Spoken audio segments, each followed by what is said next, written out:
Hi friends, అందరు బాగున్నారా? అందరూ ఎలా ఉన్నారు? ఈరోజు 6 గ్యారెంటీల అప్లికేషన్ ఫామ్ గురించి చెప్తాను. ఎవరైనా మన ఛానల్ ఫస్ట్ టైం చూస్తున్నట్టయితే లైక్ చేయండి, షేర్ చేయండి, సబ్స్క్రైబ్ చేసుకోండి. అప్లికేషన్ ఫామ్ అయితే మీరు చూస్తున్నదే. ఫస్ట్ దరఖాస్తుదారుని ఇంటి యజమాని పేరు, ఫస్ట్ ఎవరు యజమాని పేరు రాయండి అక్కడ. తర్వాత స్త్రీయా పురుషుడా ఇతరులు అని ఉంది, ఆప్షన్ క్లిక్ చేయండి. థర్డ్ వన్ ఎస్సీయా ఎస్టీయా బీసీయా మైనారిటీయా ఇతరుల, మీరు ఏదైతే అది ఆ కాలం మీద టిక్ చేయండి. పుట్టిన తేదీ.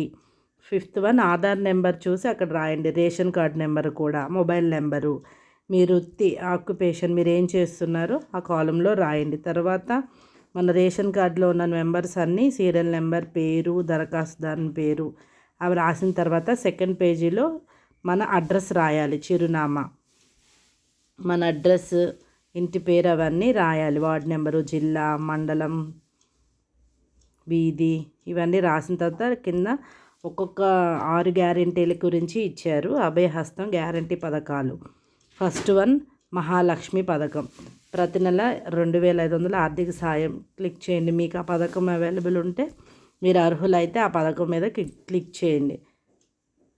500కు gas cylinder, gas connection number, సరఫరా చేస్తున్న కంపెనీ పేరు, సంవత్సరానికి ఎన్ని గ్యాస్ సిలిండర్లు యూజ్ చేస్తున్నాం మనం అక్కడ రాయాలి. సెకండ్ వన్ రైతు భరోసా పథకం, రైతులకు ప్రతి ఏటా ఎకరానికి 15,000. రైత, కౌలు రైత, పట్టాదారు పాసు పుస్తకం నెంబర్లు రాయాలి. 1.3 దగ్గర సాగు చేస్తున్న భూమి వివరాలు, సర్వే నెంబరు, విస్తీర్ణం అవి రాయాలి. నెక్స్ట్ కూలీలకి ఏటా 12,000. ఉపాధి హామీ కార్డ్ నెంబర్ ఉంటుంది కదా, ఆ కార్డ్ నెంబర్ 2.1లో రాయాలి.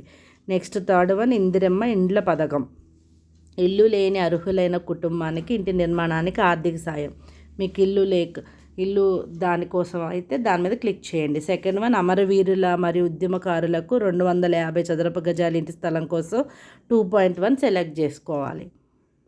2.2 ఉద్యమంలో మీరు పాల్గొన్నారా, అవునా కాదా, అక్కడ మనం టిక్ పెట్టాలి. ఒకవేళ దాంట్లో పోరాడి జైలుకి వెళ్తే జైలుకి సంబంధించిన పేరు, స్థలం, మీకు ఎంతకాలం శిక్ష పడింది అన్నది ఆ పేజీలో ఉంటుంది. నెక్స్ట్ థర్డ్ పేజీలో 4వ పథకం గృహజ్యోతి పథకం, కుటుంబానికి ప్రతి నెల 200 యూనిట్లు ఉచిత విద్యుత్. గృహ విద్యుత్ వినియోగం ఎన్ని యూనిట్లు అది మీరు దాని మీద క్లిక్ చేయాలి. 5వ పథకం చేయూత పథకం, చేయూత పథకం క్రింద నెలకి 4,000 వస్తాయి. దివ్యాంగులకి 6,000. కింద మీరు దేనికి అర్హులో దాని మీద క్లిక్ చేయండి. మీకు డౌట్ రావచ్చు, ఇందులో 5 ఉన్నాయి పథకాలు, 6 పథకాలు కదా అని. 6వ పథకం బస్సుది కదా, ఫ్రీ బస్సు ట్రావెల్, అది బస్సు అమలైపోయింది కదా, అది ఇందులో రాదు. అది ఆధార్ కార్డు చూపిస్తే ఫ్రీ బస్ ఎక్కడికైనా తెలంగాణలో వెళ్తాము. దీంతోపాటు మనం ఈ అప్లికేషన్తో పాటు జత చేయాల్సింది ఓన్లీ ఆధార్ కార్డ్ జిరాక్స్, తెల్ల రేషన్ కార్డ్ జిరాక్స్. కింద పైన రాసినవన్నీ మనం కరెక్టే అని మనం సంతకం కానీ వేలిముద్ర కానీ ఇక్కడ వేయాలన్నమాట. ఇక్కడ వేసేసి వాళ్ళకి మనం అప్లికేషన్ ఫామ్ ఫిల్ చేసి ఇవ్వాలి. ఇలాంటి అప్లికేషన్ ఫామ్ గురించి తెలుసుకోవడానికి నా ఛానల్ సబ్స్క్రైబ్ చేయండి, లైక్ చేయండి, షేర్ చేయండి. Thanks for watching. ఈ అప్లికేషన్ ఫామ్ అయితే ప్రతి ఒక్కరూ 5 పథకాలు అర్హులైన వాళ్ళందరూ ఆన్లైన్లో మీరు వెరిఫికేషన్ వెతికితే మీకు డౌన్లోడ్ చేసుకోవచ్చు. ఆన్లైన్లో చూడండి, గూగుల్లోకి వెళ్ళి సెర్చ్ చేస్తే ఈ అప్లికేషన్ ఫామ్ వస్తుంది. దీన్ని డౌన్లోడ్ చేసుకొని మనం ప్రింట్ తీసుకొని అప్లై చేసి రేపటి నుంచి స్టార్ట్ అవుతుంది. ప్రతి ఒక్కరూ ట్రై చేయండి. Thanks for watching.